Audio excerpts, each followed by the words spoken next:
Today we're talking about the Tokina Cinema Pro IRND filters, but first, if you're new to the channel, my name is Anson, and on this channel we talk about filmmaking, specifically budget gear, tutorials, and a behind the scenes look at the projects that I'm working on.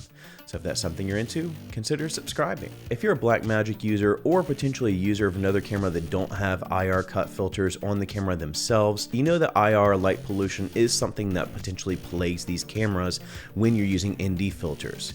And so IRND filters are something that's really sought after, especially when you're a Blackmagic user, or again, maybe a user of another camera that doesn't have IR cut filters. This is one reason why the 6K Pro, the built-in ND filters, are IRNDs, so that it gets rid of that infrared light pollution. And so I've been really interested to test out the Pro IRND filters from Tokina, and I do want to mention that they did send me these filters, but as always, they're not requiring I say anything specifically, and so you get my full and honest opinion. In this review, we're going to break things down a little bit differently. Normally I break up my reviews by image quality, build quality, and my overall thoughts, but honestly the build quality of these are stellar, so really it would just be like me saying these are great filters, you should buy them.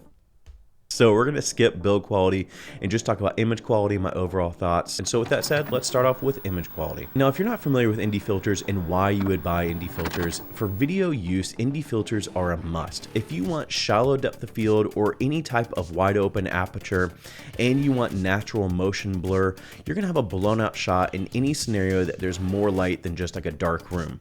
And so ND filters are a must for video and filmmaking. But not all ND filters are created equal, because some ND filters, while they're inexpensive, may just be terrible. There are a couple things you want to watch out for with ND filters, and that's things like how much color cast it offers and how accurate the filter is, as far as it says it's a certain amount of stops, but it may be more or less. And so that's something you do want to watch out for, especially with budget filters. And so that's why I was really interested in testing out these filters, is because they're high-end filters, and so they potentially offer high quality results.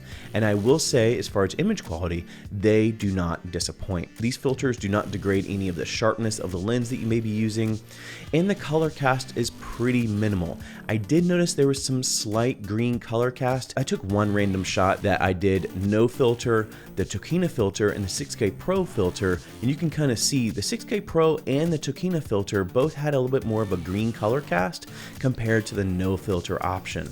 And so there is a slight color cast, but that's pretty common with IRND filters because you're trying to compensate for that infrared light. Now, if you research ND filter sets, you may notice that even in the high-end range, some of the stops are inconsistent in the color cast that they do project. One thing I appreciate about the Tokina set is that the colors are accurate all the way through the stops. And so you're not going to have color inconsistency when you have differently lit sets. And so as far as image quality, while these are a little bit pricier filters, they're going to be absolutely worth it with the color consistency and the overall performance of the filters themselves. And so with that, let's talk about my overall thoughts and who I'd recommend these to. Coming from what I just said with image quality, these are really high-end filters. If you're on a higher end production and you're looking at good quality ND filters that offer consistency, these are absolutely ones I would check out. Now, with my channel catering more to budget conscious filmmakers, these filters are about $500 a piece, or around $500 a piece. So I wouldn't necessarily go out and buy all of the set.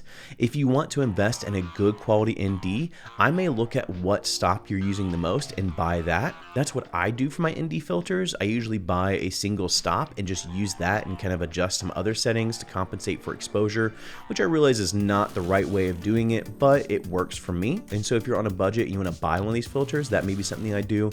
But otherwise, I would look at renting these filters, especially if you're already renting a Tokina Cinema lens. And so overall, I have been really impressed with these filters. I may end up picking up one for myself when the budget permits, but with that, if it makes sense for you and your budget to rent or buy these filters, I would absolutely recommend the Tokina Cinema IRND filters. So that's it for me. I hope you guys enjoyed this video. If you did enjoy this video, make sure to give it a like, and if you're digging the overall content from the channel, consider subscribing. If you do have any more questions about these filters, let me know in the comments below. And if you do want to win a couple of lenses from 7 artisans, check out this video in the corner to see the rules and what you need to do to win those lenses. And as always, thank you all for joining. Go and find your journey. Go embrace life. Stay safe, be happy, support each other. Wash those hands, and I'll see you here next time. Peace.